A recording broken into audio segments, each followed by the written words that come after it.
Amplifier for today's video mga idol. Bali ang sira niya, naka zero volume na. Kaso, ayan, umuugong yung speakers kahit naka zero volume. Nagpalit na tayo ng malalaking capacitor.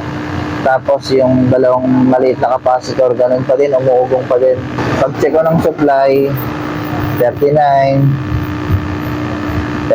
okay naman sila parehas. Pag check ko dito sa kabila, sa baba, ayan, may negative 14. Sa kabila, wala, 3.5 lang. Etong linya na to galing dito eh, ayan, jumper. Ayan, meron siya dito.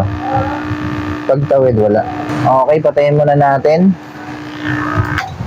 Tapos lalagyan natin siya ng mahiwagang pang bypass. So ito, lalagyan na natin to. Yan, okay, nahinang natin, testing na. Yun, wala na siyang humming. Tapos yung fan pala niyan hindi din umiikot na din. Okay na.